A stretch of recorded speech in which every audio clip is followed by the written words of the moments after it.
It's never expensive to be kind. Pero may mga tao talaga na likas na sa kanila ang pagiging bastos, malupit at higit sa lahat, nakakatakot. Siguro, dahil na rin mismo na meron silang insecurity sa sarili nila, kaya doon sila humuhugot ng kakapalan ng apog. Pero be careful lang kasi, pag ang karma ang sumuntok sa'yo, sigurado, mana-knock out ka. Ma'am, masama talaga ang ugali ng Madam Hampas Lupa na yan. 2 taon na ako dito sa ibang bansa, sabi niya taga-kuskus lang daw ako ng inidoro at baka daw dumating ang panahon ay mabitay din ako. Simula po manood ko ang video ninyo tungkol sa kanya, ay naalala ko lang ang mga pinagsasabi niya sa akin. Alam mo ma'am, kahit 5 taon nang patay ang nanay ko, sinabihan ba naman kaming magkakapatid na anak daw kami ng pukpok? Alam niyo ma'am, kahit sarili niyang kamag-anak ay nasisikmura niyang sabihan ng masasakit na salita. Dati po ang asawa niya ay Pinoy pero nung nakakilala ng AFAM, ay ayon hiniwalayan yung asawa niya, tapos ngayon nakatikim lang ng kaginhawaan at sarap sa buhay ay kung ano-ano na sinsabi sa mga taong hindi na niya ka-level. Naku ma'am, masama po ugali niyan sobra. Nagbabayad pa yan ng mga vlogger na sinasama sa mga videos niya para sumikat siya. Grabe pa makalait ng pangit, pangit daw yung bagger. Dati din naman siyang pangit. Nagpagawa ni G ng ilong hahaha. Salamat Doki ang beauty niya. Pakihide na lang po identity ko ma'am. Ito na nga ba yung sinasabi ko eh. Hindi ko na dapat ilalabas to, pero bukod sa bully ka na, mapanlait, ay racist ka pa. Sa mga vlogger, yes! Diyos ko Lord! Ang dami mga vlogger na nakisyaw-syaw! Shout out! Shout out sa mga vlogger na nakisaw-saw! Meron pang isa dyan na nakisaw-saw na yung babaeng ano pa tawag doon? Yung nakaganon, yung naka-Muslim. Diyos ko! Hoy! Ikaw, madam! Madam Albinong Balyenang Dambuhala. Sausawera ka din, no? Yan lang pinagkakitaan mo. Wala ka ibang talent. Ah? Galaw-galaw din pag may time. Mag-exercise ka para pumayat ka. Okay, sure. Say whatever you want. But I will make sure that I will let you taste your own medicine too. Sa lahat ng mga pinagsasabi mo sa akin, ha, I'd rather be balyenang dambuhalang mukhang baboy. At least, ang balyena at baboy are so intelligent. O, kesa naman sa'yo na mukhang hippopotamus. Literal na maliit ang utak.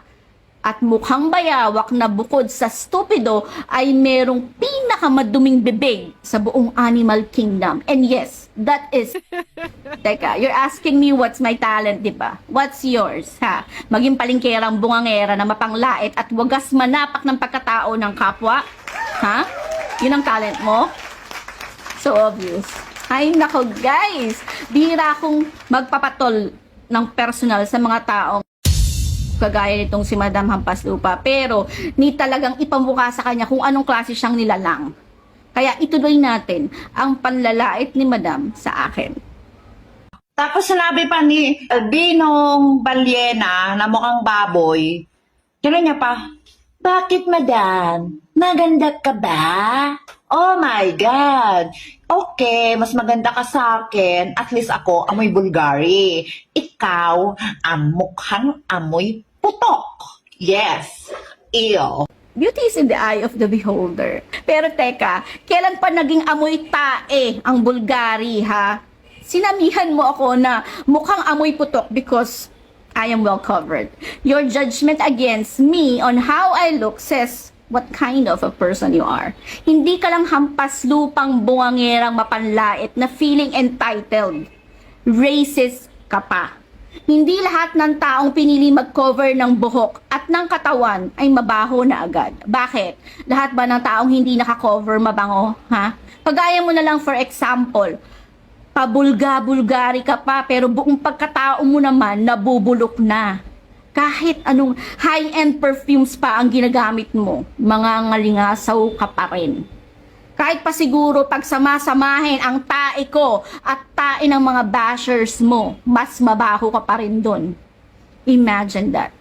Remember, sinabihan mo ko na mukhang amoy putok kahit hindi mo pa ako naaamoy. Just because I chose to cover myself. Kunwari ka pa, na hindi mo alam to, hindi mo alam.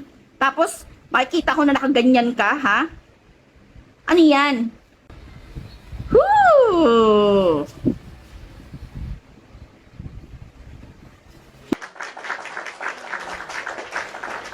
Bulgari!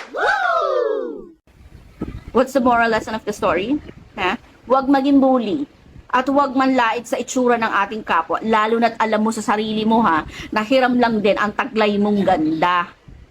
Dahil kahit ano pang ganda mo ngayon, kung napakasama naman ang ugali mo, kung nuknukan ka naman ng sama, ay naku, magsashine pa rin ang tunay mong anyo dyan sa kaibuturan ng puso mo. Beauty fades after time, but personality is forever.